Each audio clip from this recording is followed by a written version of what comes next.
Hi, welcome back to Future Fast. And for those of you who are here for the first time, uh, you've done a great step in coming forward to look at, or rather, have a peep into the future. And welcome to Future Fast. And this is the time to subscribe to Future Fast as well. And for the rest of you, I hope you're enjoying the conversations that we are bringing in as much as we are doing. And today we have Chetan Shivaprasad. He's the founder principal architect of Kham Designs, and we'll bring Chetan to explain to us what it means. And he's also a certified biomimicry educator, and we'll have that conversation as well with Chetan to take us through that. So, with that, welcome, Chetan. Welcome to Future Path. Thank you, Nanjana, for having me here and wishing Future Fast the best of the future. Thank you. And yeah, I guess it becomes best when we take it together forward. All right. So, Chetan, can you please uh, share your journey uh, to with our audience and listeners? Of course, you started come right after I think you became a qualified architect, but you've also done various other things and to the biomimicry part. So, can you please share your journey? And also, I'm just curious for the audience and listeners, majority who don't know about it, that Chetan, as I know from my school days, of course, I think we have not connected each other with each other for decades now, but he was also uh, a dancer. And what dance, we will hear it from Chetan. Okay, Chetan. Thank you, Nanjana. I think, basically born in a very culturally rich family, uh, born to a family which was responsible for a lot of things which happened in Bangalore during the formation of Bangalore.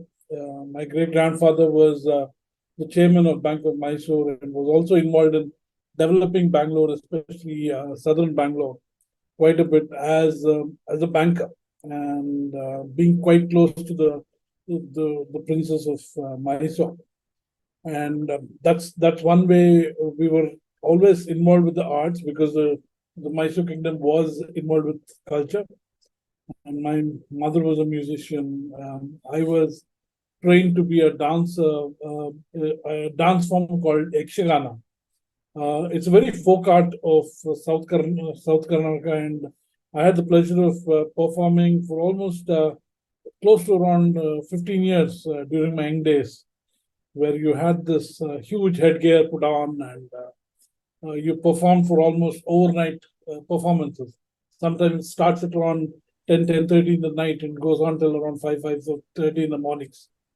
So it was a very important stage for me where I was grown in with that idea of culture within me, and I joined because of that background. I wanted to get into something which was related to the field of arts, and joined into architecture as a profession in a college in Bangalore called Anand Sagar. It was the first batch of their architects, and studied that for around 5 years. And in that journey, I think I was in a very, very interesting uh, place where I used to work with a lot of seniors because I didn't have seniors in my own college, but I used to go and work for seniors from other colleges and try and understand their perspectives of what architecture was. So peer learning from them was quite powerful for me. In one of those discussions, I happened to hear the works of a particular architect, and his building was right across to a place where I was staying with my senior. And I happened to walk into that building, and I thought I saw something quite different from what we generally see as a built form, as a building, right, as a house. So it didn't give me any symbols of what a regular house was, and I just knew that this is somebody who's crazy enough to do something so beautiful. So I went to his office. His name is Jason Krishna Rao. Went to his office and I said, I would like to work for you. I just looked at a building and I'm a student of architecture and I would like to intern and work with you. And I think that's where the journey took off. That's where a journey which took off on a very, very, very explorative and experimental way. Because he was one person who taught me that nothing is impossible. You want to float a building, you can float a building. You just need to know how to do it. Or you just need to find out how to do it. And that's the journey I took in. And from that day onwards, his firm was called Jaisim Fountainhead, based on the philosophy of this lovely book by Ayn Rand called Fountainhead. And the Fountainhead was a book on an architect. And Jaisim really looked at it as his own core philosophy to look at objectivism of the power of the self in his expressions of architecture. And I was working with Jaisim and working on this idea of objectivism with him in terms of really looking at the power of the self, the power of structural expressions and things like that. And then parallelly, I was also mentored by the very opposite sides of the spectrum, by a group of leftists who happened to be a part of my college faculties, my PU college faculties, who was B.S. Sridhar and Yuvaran Murthy sir, and a lot of these leftists were people who were more on the idea of socialism and people centric. So you had at one place you were talking about the power of the self, and the other side you were talking about the power of the community. And in this journey, I mean, a lot of things came into me in terms of understanding my expressions of what my architecture should be. Should it be a communist way of expression, or should it be the power of the self being expressed? In this conflict, I think the journey happened, and I found this lovely word called Kham. And Kham was a very powerful word for me. I didn't want to name my firm with a name, but it was a sound in Sanskrit. It's supposedly a primordial sound or the Bijakshar in Sanskrit, which is considered in par with ideas of Om and other words, other sounds. And Kham is one sound which defines in Sanskrit is known as a concept of space, right? So when you define space, when you create space, you create Kham. So some of the definitions which we got through various studies were, it is a space left behind a speeding bullet. Right? So wow. Okay. Very interesting. The idea of space. Or if you look at the Indian philosophy of saying emotional spaces, Sukham, Dukkham. Sukham is happiness and Dukkham is sadness. And that Kham is what is that space which any of these emotions create. So you can't define an emotion. You can't define a space which it creates, because it is not just created by form, but it is created by various elements which makes up for it. So I thought that was a very powerful word for me, because then you can start looking at not just creating spaces using. So by saying Sukham, Dukkham, it's like an expression before the emotion. Before the? The emotion, it's an expression independent of emotion, because Kham is constant in Sukham and Dukkham. True.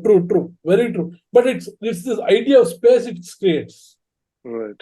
Emotional space it creates. So I think that's the sound which I was looking at, and I think I formed Kham Design, and we've been we finished 25 years this year of that practice, and that practice has taken us on to various journeys of really understanding material, understanding people, understanding concepts, understanding environmental issues, community issues, and things like that. So we've been designing various projects, right from residential projects. We've designed auditoriums, we've designed hospitals, resorts, any kind of a built form, because we were not defined by only one kind of a function, but the kind of ideas of space creation which it always evolves. And as we move forward, I think I really looked at this idea of sustainability. What does sustainability mean?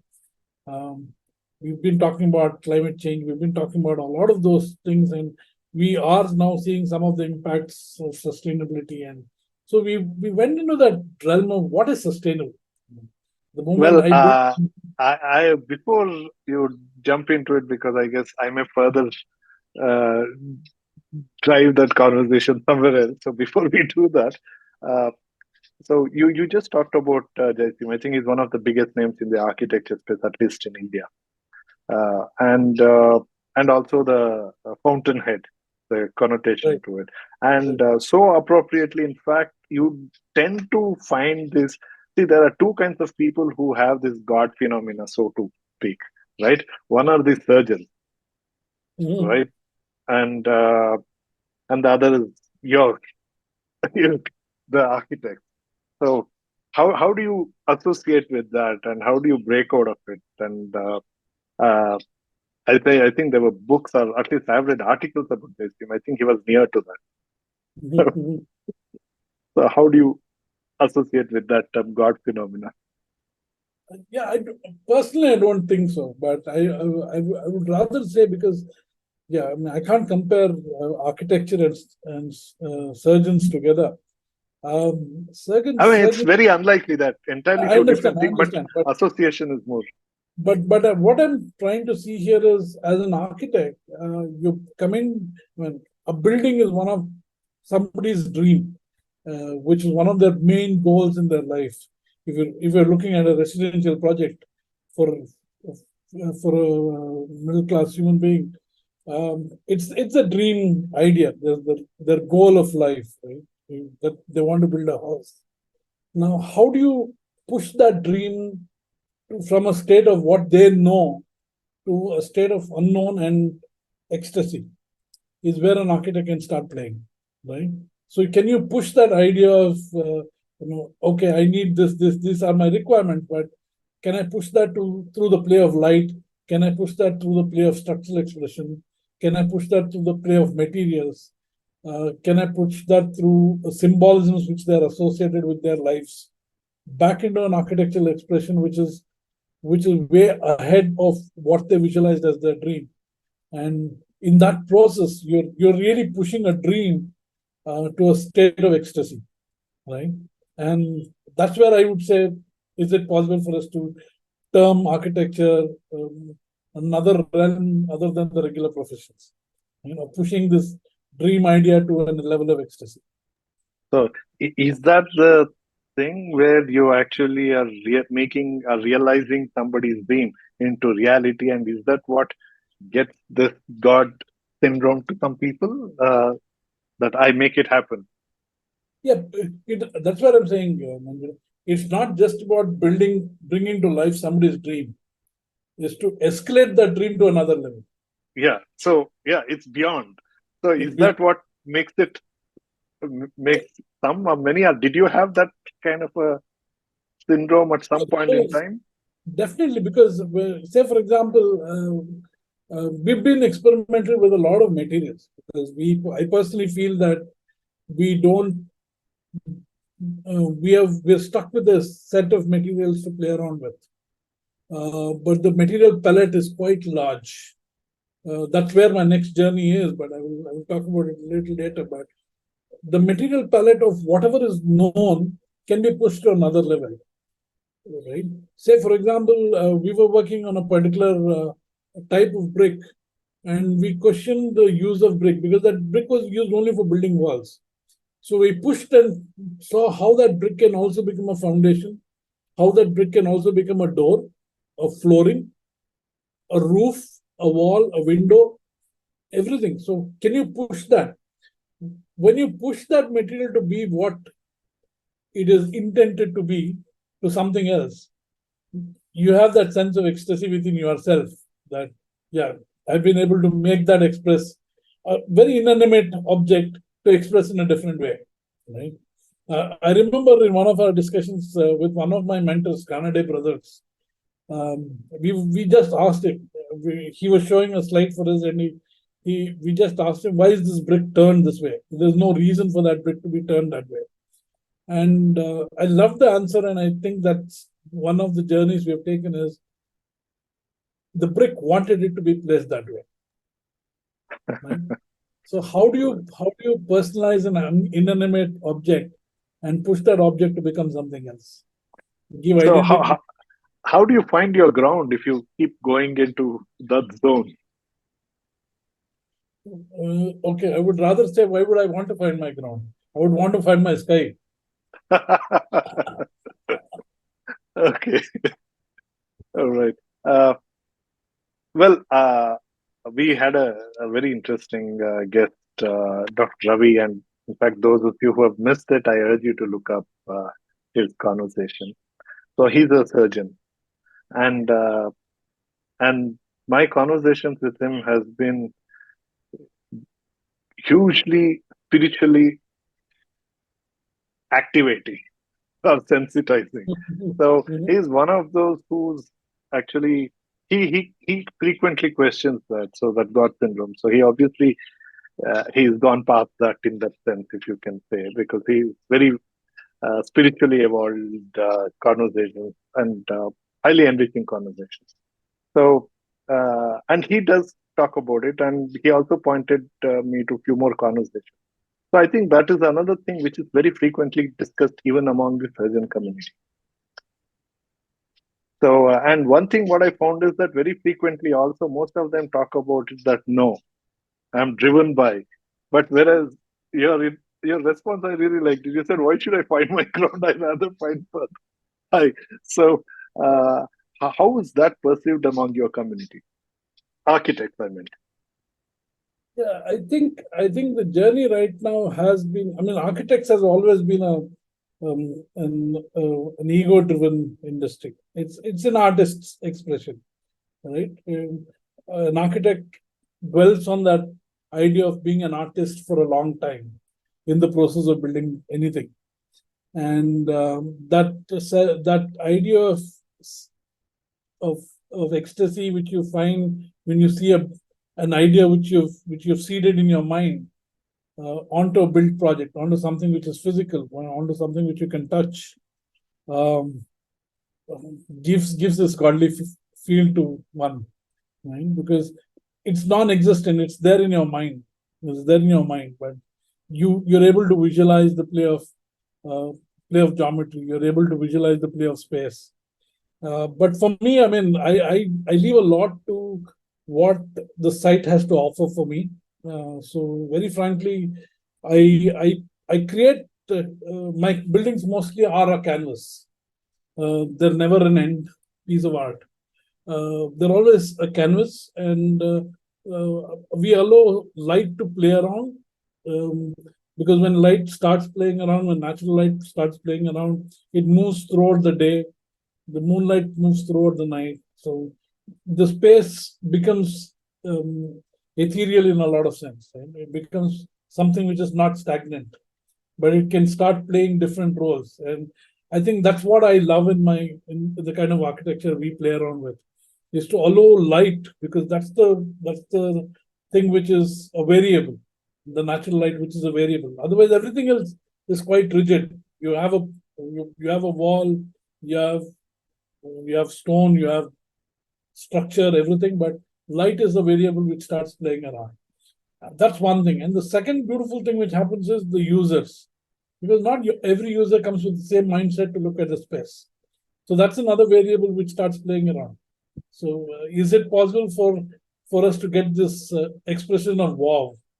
I remember people calling me up after, let's say, 5 years or 6 years of their houses being built, and then they come back and show me, have you seen this small detail which I saw yesterday, which is quite interesting, which the light fell on this spot and it gave them some kind of a goosebumps. Right? We were doing another house for an artist called Padmaja Rao, very spiritual.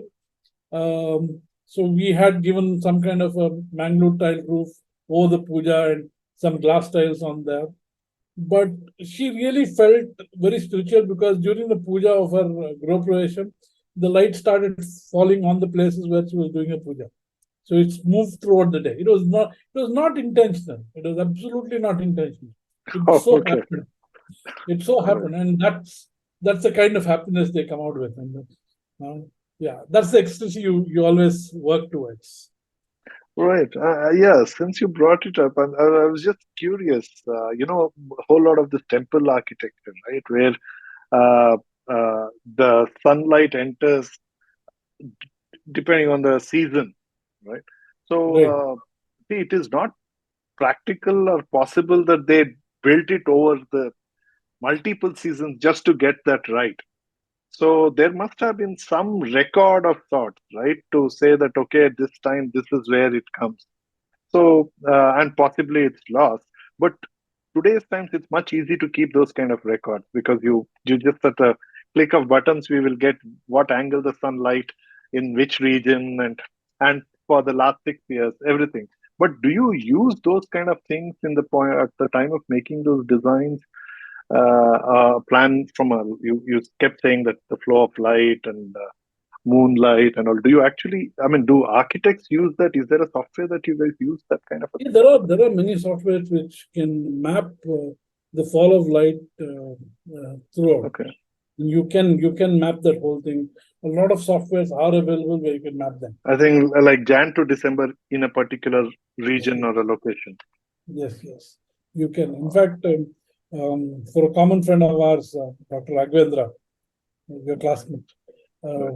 their house we had designed, and I've asked him to map one particular light source for every month, the first of every month. Wherein, saying after a year, we want to start designing a piece of art on that place. So every month, the light falls on one piece of art. Oh, Uh, okay. Okay. at around 10 o'clock in the morning. So we are trying to do that as an exercise. But yeah, but your softwares don't talk about clouds. Your software doesn't. Those uh, very well, that's true. But yeah. In fact, considering that, also the temple architectures seem to be quite supernatural because of all those things, right? very true, very true, very true. So, So there well, are, I mean, even today, modern architects, there are a lot of people who are working on creating such magic using okay. light. Oh yeah, oh yeah. You can, because say for example, on any of the solstices, on your days, right? Oh gosh, I'm not getting those days name. June 26th, December 26th. The Huh, huh, longest huh. days, right? So you are able to map where the light falls, and that's what happens in most temples in Gavipuram, Guttalli, and things like that, where the light comes through the horns of the Right. nun, lights of the Correct. lingam. So it is able to be mapped. You're able to map it today. You're able to map it and bring it back into an architectural expression. Yeah, it's Quite much easier today to do it, right? yes, oh yes. Right. You can do Well, that in the click of a button, like you said. yeah. And people do use it as well. You Yes. will. We Okay. use it mostly to really address climatic responsive architecture. How do What you does that address? mean? Um, so, say for example, you're designing in a very hot and dry climate. Hmm. How do you build your building in such a way that the climate inside is within the comfort zone of 25 degrees or 26 degrees? So if you're heating up the southern walls of a building quite harshly, then you can't maintain the insides of that building at that constant temperature of comfort zone. Say, for example, we were designing a hospital in a place called Devdurga, which is in Gulbarga, North Karnataka. Temperatures shoot up to almost 45, 46 degrees in summer. And unfortunately, the site was longer on the southern side and western side, which was the which is where the heat is is captured. So we had to create another false wall in front of it, and we had to look at parametric designs where you map the wind movement and you start playing around with simple brick tiles to move in a particular direction, which allows the air to kind of get cooled down and then enter the building and keep the building always under shade because the pseudo wall. So you play around using those softwares to help you map all of those and create something which is much more climatically responsive on the inside of the build file. Before I deviated the conversation to this, you had just mentioned sustainability. Mhm. See, I want to dig further on that. I find architects to be highly hypocrite to be even using the term sustainability. See, the materials you play with from concrete, silver, steel, glass. I mean, not silver, steel, glass. Everything that we use in modern architecture are highly unsustainable. So how do you qualify the term sustainability and usage in that sense? And where are you coming from? Or is your reference or your conversation was leading to sustainability in a different angle from what I understand the architecture to be? Right. I completely agree with you, Namuna, that sustainability today is a farce for all of us. This idea of a green building, even though is sensitive to what it is doing, I mean, the building is doing to the environment. Um, You allow sustain, natural light and wind movement and call it sustainable, while you have built it with concrete and steel and use need a lot of not, glass. need not. I So, will tell you, need not. Say, if you really go back a few more years and you talk about buildings of the past, you never had any of this which were waste. You were talking about rammed earth walls, where walls were built out of mud and then slowly disintegrates and becomes a part of the earth. correct. Those I'm days not are sure. over, right? No, it is not. I mean, Or is it? as we are speaking right now, we are designing a museum, a science museum, which is in dedication to our mentor, HN, in Okay. his hometown Okay. in Gauribidno, where we're designing a science museum space completely designed out of rammed earth. Okay. That's interesting. Okay. So something where, in fact, we are expecting a lot of interventions from the government departments like ISRO and DRDO to put up display systems there. Right now, we're designing one part of it, which is called the Lipi Mane, which is basically the scripting of Kannada literature. The scripts from the first time Kannada was written down as a script to how it has evolved till now. We're designing that whole space, which is completely designed in rammed earth, right? Mhm. So Where is that coming up? Gauribidno. Oh, okay. That's part of that complex. It's a Okay. 250 Okay. acre complex which is being visualized for, done by a couple of ISC professors, um, and it's their vision, and we're just working with them on that. Um, so one is in terms of sustainability. One you need to look at is materiality. The second one you need to really look at is in terms of planning. How do you design your building to see that your usage of material is minimal, is impacting the And planet essentially minimally, local, which doesn't local. happen, right? Local. The third one, sustainability is basically the distance between production and consumption should be as minimal as possible. That's the Exactly. Yeah. definition of sustainable. It is Uh, not, sustainability is not talking about going back to planet Earth. yeah, absolutely. Right. Right? But that is That's where I not come into really employed that way, right? That is not really done that way. That is the concept. Yes, today, I mean, you look at the world global economics, you're talking about Swiss cheese being cheaper than Mandya curds. So it happens because of the way we've been looking at politics, been looking at economy, the way we've looked at economics as a center core of humankind. But I think that might change hopefully in the future fast. That would change to something else. Um, yeah, so I was talking about materiality. I was talking about planning. I was talking about naturally ventilating and cooling that place, and I was talking about design being very sensitive, not just to the play of materials, not just to the play of light, but also to the play of culture. And all this becomes a part which makes architecture sustainable in one sense. Okay.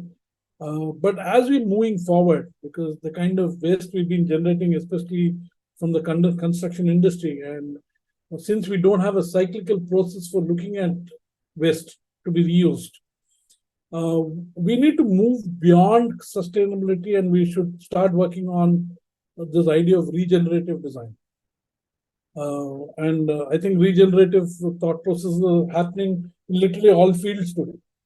Of not talking about sustainability, because yeah, are we able to keep temperatures below 1 degree rise by 2030? Absolutely not.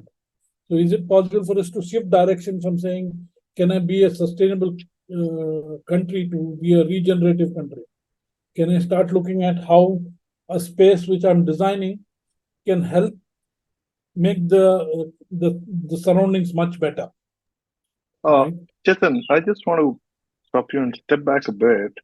Uh, See, construction industry produces a lot of waste. You just talked about it. See, most times we tend to associate the very visible waste, right? But one of the biggest, I'll just change the term waste to pollution, right? One of the biggest pollution that is coming out of construction is the noise. And there are government prescriptions in terms of what noise is allowed and when, and nobody cares. Nobody just follows it. And I'm sure it is more disastrous to the people who work up close in the industry than to people like us who are far away and getting affected and complain. But why is the industry so insensitive in that? Yeah, okay. Say for example, for an architect to work, what's the palette he has?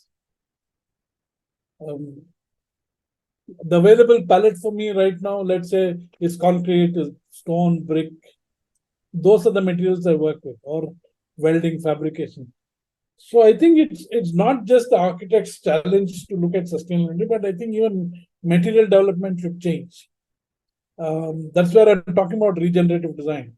That's where I'm talking about things which can be used multifold. Say, for example, we were addressing another school in Bangalore called the Rinko Academy. And the client came and said, it's a lease land. They have the lease for around 15 years. And so we need to design a building which can break down after 15 years, right? So that's when the query came in and said, can we design a building which can be shifted after 15 years? Right? So that's the whole design process which went in, and we designed a building which can be shifted around 6 to 7 times. Okay. All right. So you push the life of a particular material to a much longer time, and thereby making it regenerative in some sense. Right. The second question, right, things which came out, which slowly pushed me on to another journey, is we question as to if the tree does not transfer load on a 90 degree, why should my column and beams be 90 degrees and go very against the whole law of nature, right? And then we incline the columns inward and outward to see what happens. We put it into software to study what happens to the loading patterns, and we realized by doing the simple thing of inclining the columns inward and outward, you're able to reduce the steel consumption by 30% and able to span at a much larger space, right? So you push these ideas further and make it. I mean, I'm definitely, I would say, I would be the happiest if my building can die after its usage and become part of the planet, right? Unfortunately, I don't have the material palette with me to play around with right now. Uh, just curious, do you have a practice of documenting like how it is done in any other scientific field of publishing papers so that others can also follow those ideas, copy the same things or similar thing? Do you have such a practice among architects? Very little, very little. So Yeah, but now, there are conference papers which are published, presented, which talks about these. There are measures like LEED, Griha, and other things wherein they talk about how to work on sustainable practices. no, even the simple thing like what you said, right? when you try it out and you can save 30%, that's a significant breakthrough.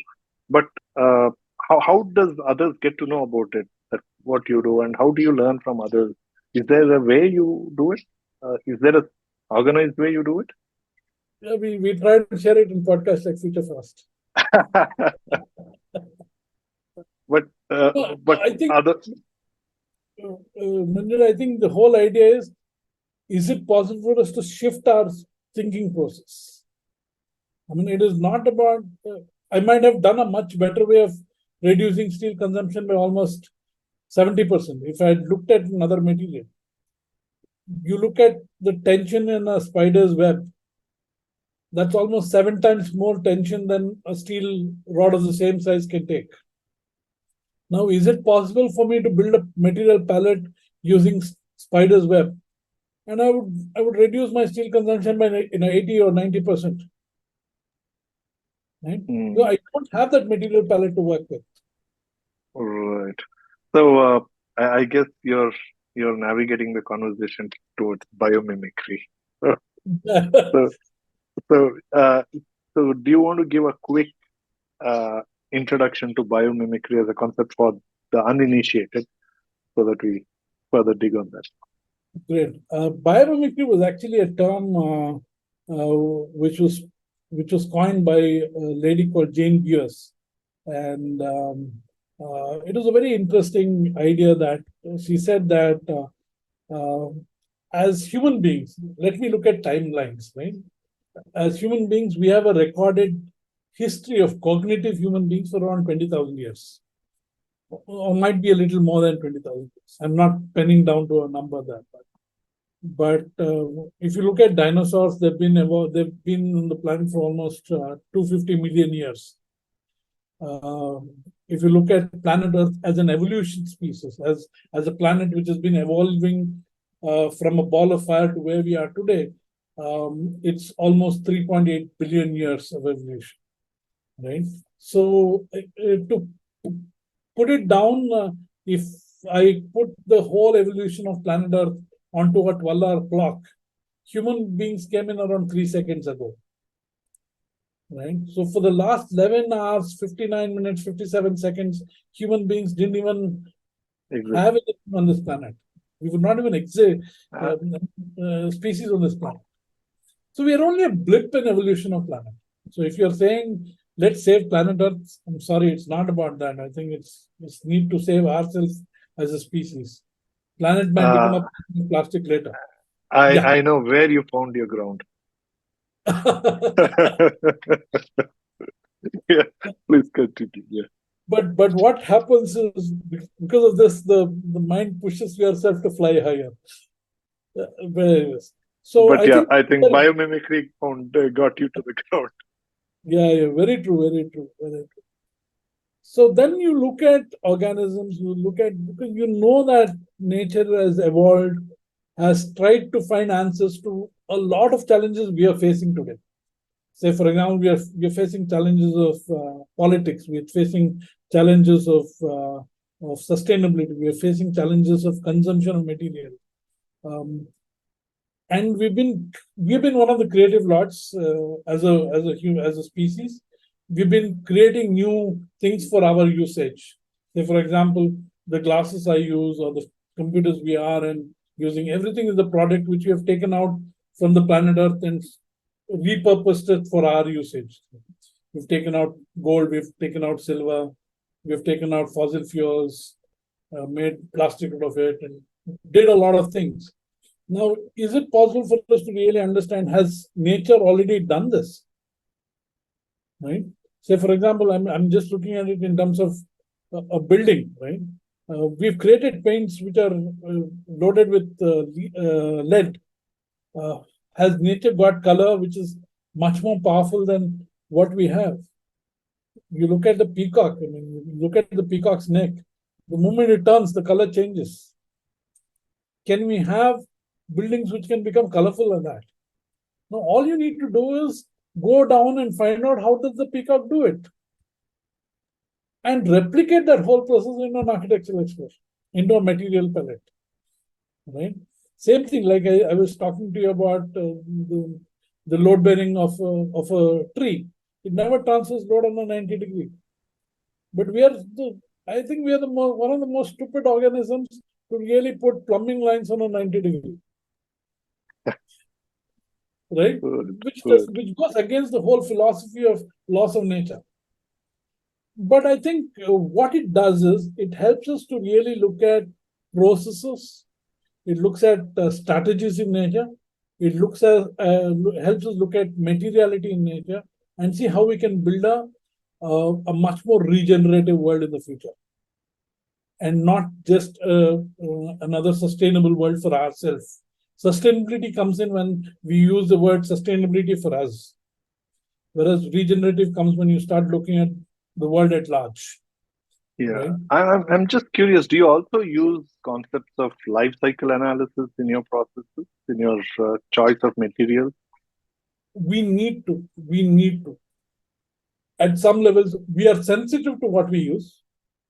Definitely. Say, for example, the blocks which I use 1/6 lesser topsoil than the regular brick. India consumes over 7,500 hectares of topsoil every year because we are the biggest manufacturers of bricks in the world. Right? But by using the blocks which I use, I'm reducing my consumption of topsoil. So I'm being sensitive. I'm still not so powerful. I mean, I would love to build a house out of algae in the near future, because that can fall off after 25 years of its life and become food for another species. Right? I think that's what we need to start looking out in terms of regenerative design, or the so-called sustainability, is to really start looking at how nature has already solved it. Nature never creates waste. Nature uses only water as a soluble material. Right? There has been a lot of evolutions which has happened, even in materiality. It was just we were looking at your coral reefs, right? Your coral reefs. They're one of the biggest carbon absorbers. Absorbers, correct. Make lime to make lime, Right, and concrete to get lime and to make that into cement. We create a lot of carbon. correct. Very reverse of the same process. Right, So there's a company which is called Blue Planet. We looked at the way coral reefs work and started absorbing carbon from carbon emitting industries and converting that into lime, and then converting that into concrete. So from a carbon positive material, it became a carbon negative material. wow, that's interesting. And they looked at the whole of San Francisco's Terminal 2 is built using that concrete. Right, Right? right. So those are the kind of challenges or processes of design which will happen in the very near future. I'm still an optimist. I still haven't let go of a place where I would say the planet might collapse on us. I'm still an optimist, but I think, there has to be a huge revolution on looking at nature and how nature works, and use that back into anything you do, products, architecture, processes. We're now talking about driverless vehicles. Where do you learn that storm intelligence from? You learn that from ants and bees and birds, which does not have any means of verbal communication, but only through a pattern of movement. They create an algorithm for themselves, and if that is put into management of cars, you have Right. driverless. Yeah, and we will possibly have zero accidents with that kind of Very true. infrastructure in Very place. true. Very true. Very true. Well, Chetan, you did mention Mr. Jaisim's name, obviously, and you also took some names from your college. But if you have to say the people who have influenced you to be the person that you are today, would there be other names, or and also other names? Yeah, I think I would definitely say a lot of people have influenced me in the process.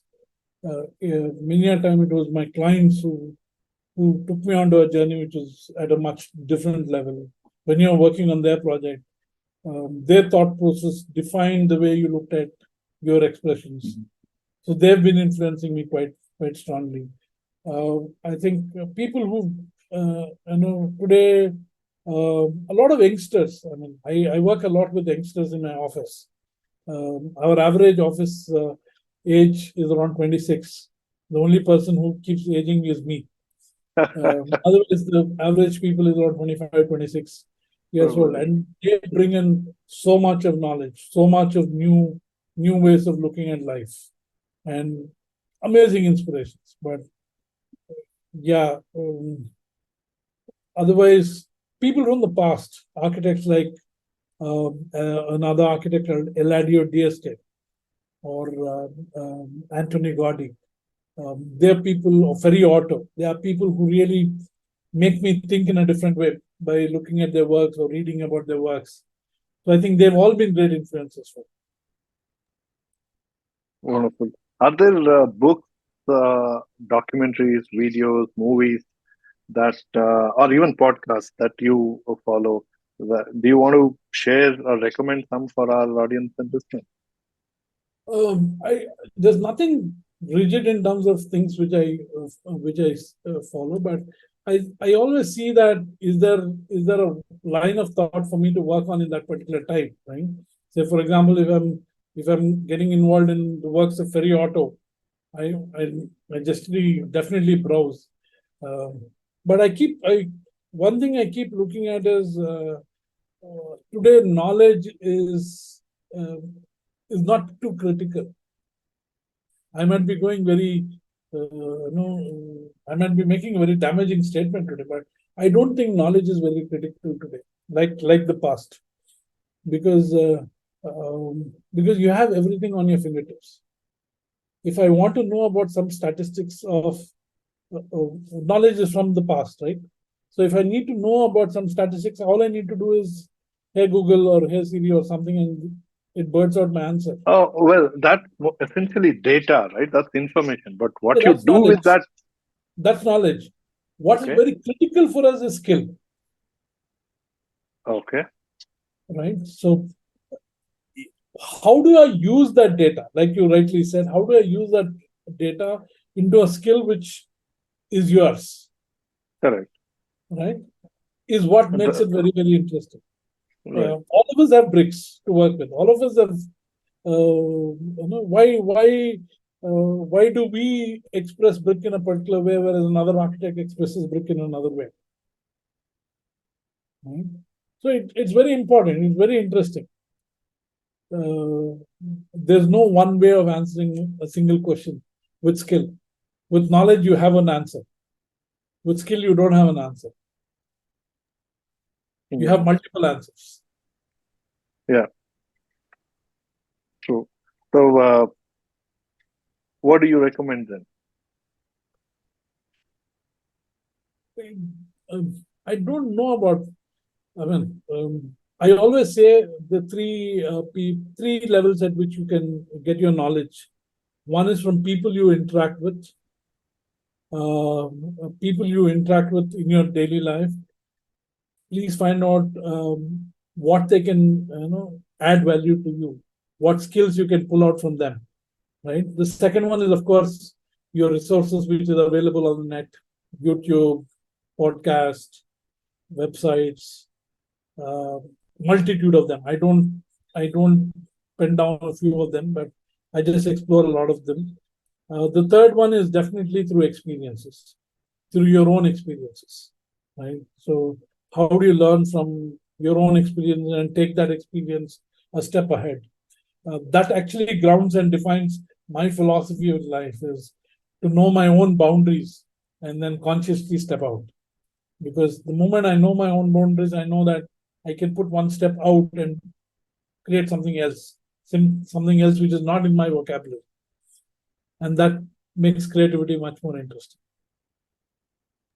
Right. Well, uh, you you explain as much to say that indulge in everything else around you. I was still hoping that maybe, do you still read books? I do very much, very much. What kind of books do you read? Right now, I'm reading the present book I'm reading is about fungi. Oh, Uh, interesting. um, because fungi um, is the is the core of life in the world, right? They interact with between roots, they interact between various things and make things work. They're the life givers to the society, to the planet, and it's a fantastic book. I don't have it here for me to give out the title. Let me just check that out for you. But it's a beautiful book on what fungi is. The second book which I'm reading right now is Revisiting Origin of Species by Charles Darwin. Okay, Uh, by who? Charles Darwin's. Okay, okay. Right? Uh, Where he talks about we've always seen his theory of evolution as survival of the fittest, right. uh, but we don't uh, talk about the next three words, which is by natural selection. Correct. Right? So I Right. think that's the journey which I'm getting into right now, about finding out what he means by natural selection, pushing that a little further, and Wonderful. taking it to architecture somewhere. Wonderful. Right. Well, Chetan, thank you so much for spending time here with us, and to the audience and listeners, we also have a link to Chetan right below this podcast. Do follow his work and do come back soon, because we are going to get Chetan back to talk about the work he's doing and what are the ways he's preparing for the future in that, and what are the things that they are doing about it. So, till then, enjoy the ride. And once again, for those of you who have not yet subscribed to Future Path, it's time to do it now. Chetan, once again, thank you so much. Thank you, Ranjula. Thank you for this lovely interaction.